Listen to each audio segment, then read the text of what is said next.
What would you do if your trained police dog started barking desperately at a child's coffin and refused to let them bury her? That's exactly what happened to Officer Mitchell at what was supposed to be a peaceful funeral in a small American town.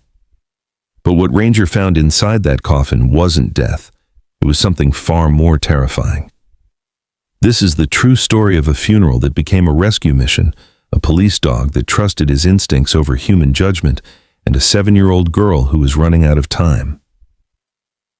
Where are you watching from right now? Drop your location in the comments, and if you believe animals have a sixth sense that can save lives, hit that like button. You're going to need it for this one. Now let's begin. The sky hung low over Maple Ridge Cemetery, wrapped in gray clouds that seemed to echo the heaviness settling over everyone gathered there. Rows of black umbrellas dotted the lawn like somber shadows, their edges trembling in the morning breeze. At the center of the gathering was a tiny white coffin, far too small, far too wrong. Fresh white lilies surrounded it, their petals trembling like soft tears. Beneath the flowers lay 7-year-old Emily Carter, the girl whose laughter once filled every corner of Maple Ridge Elementary. Emily's mother, Sarah, stood with both hands pressed against her face, shoulders shaking uncontrollably. She had cried so much that her voice was gone, leaving only silence and trembling breaths. Her husband Daniel held her arm, trying to steady her, though his own eyes were red and swollen. The priest stepped forward, his voice gentle as he spoke of innocence, of loss, of a life taken too soon. People wiped their eyes, lowered their heads. Emily's death had been ruled an accident, a fall down wooden stairs, but to many in the town, something about it felt strange.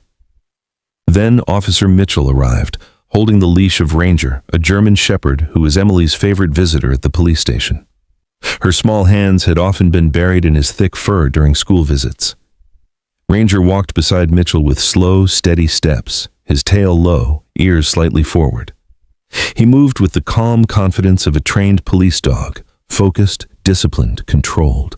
But the moment they neared the small white coffin, everything changed. Ranger stopped completely, his ears shot up, body stiffened, muscles coiling like springs, his nose lifted, sniffing the air with deep, frantic breaths. "Easy, boy," Mitchell murmured, giving the leash a gentle tug. Ranger didn't move. Instead, his gaze locked onto the coffin with such intensity that Mitchell felt the hairs on his neck rise. The dog's chest rose and fell faster now, each breath sharper, more panicked. Then Ranger lunged. He yanked forward with explosive force, ripping Mitchell a full step ahead. The crowd gasped. A woman cried out. Ranger's claws scraped across the polished wood as he tried to climb onto the coffin, snarling in raw desperation, pawing at the lid as though something inside was calling to him. "Mitchell, get control of him," another officer hissed. "I can't," Mitchell strained, tugging with everything he had. "He's not responding." Ranger barked, a sharp, piercing sound that shattered the funeral silence. His entire body trembled with urgency as he dug his paws beneath the coffin cloth, trying to wedge himself closer. Children began crying. Adults exchanged frightened glances. Sarah staggered forward, her face streaked with tears. "Why is he doing that? Why is he acting like that near my baby?" Her voice trembled, torn between fear and heartbreak. Officer Mitchell had seen Ranger detect bombs, drugs, hidden weapons. He had watched the dog track fugitives through forests. Ranger had never reacted like this, not even close.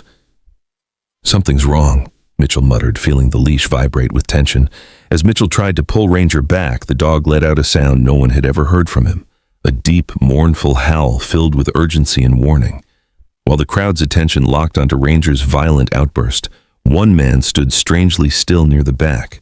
He wore a black suit like everyone else, but something about him didn't blend in. His face was pale, too pale. Unlike others whose expressions were twisted with grief or shock, this man showed nothing. No tears, no surprise, not even a blink. Officer Daniels noticed him.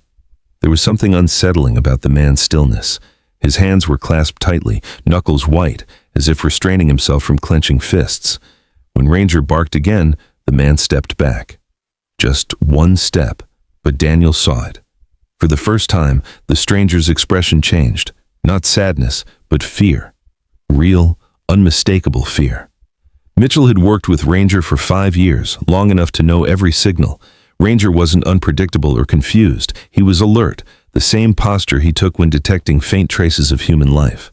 "Daniels," Mitchell said quietly. "He's showing tracking signs." "Tracking?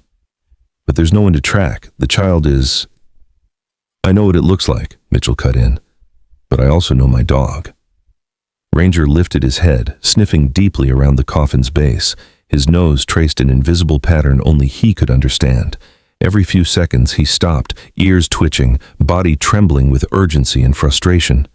"That's his live trace posture," Daniels whispered, eyes widening. Mitchell crouched beside Ranger. "Show me again, boy." Ranger immediately repeated the sequence. Deep breath, focused sniff, paw pressed to the coffin side. Then he turned toward Mitchell, emitting a low, rumbling whine. "He's indicating a scent," Mitchell whispered. "A scent of what?" Daniel asked, stepping closer. "Life," Mitchell answered quietly. "He only behaves like this when he detects life." Sarah clutched her husband's arm. "No, that can't be. She's gone. They told us she was gone." Ranger suddenly pawed harder, barking with frantic desperation that echoed across the cemetery. The suspicious man in the back turned and ran. "Stop him!" Daniel shouted, chasing the fleeing stranger through the headstones. Mitchell pulled out Emily's autopsy report with trembling hands. Bruising inconsistent with a simple fall, body temperature unusually cold, time of death uncertain. His heart hammered. Someone staged her death. The radio crackled with authorization to halt the burial. Paramedics arrived as Mitchell commanded the crew to stop. "We're opening that coffin," he announced. The crew carefully removed the screws. Every mourner held their breath as the lid lifted. A paramedic leaned over Emily's still form, checking for vital signs. 2 agonizing seconds passed. 3, 4. His eyes widened. There's a pulse, weak, but she's breathing. This child is alive. The world seemed to tilt. Sarah gasped as if struck. The crowd erupted in disbelief. Shouts, cries, muffled prayers. "She has a pulse," someone cried. The paramedic didn't look up. "Weak, shallow, but it's there. I need my bag now." Sarah collapsed into sobs, hands shaking uncontrollably. "Emily, my baby, my baby."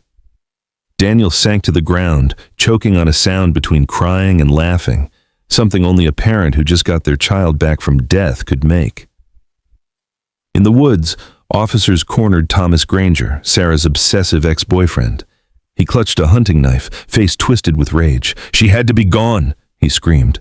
"Sarah ignored me, so I took what she loved most. I sedated the kid, made her look dead, staged a fall. I was going to watch her be buried alive."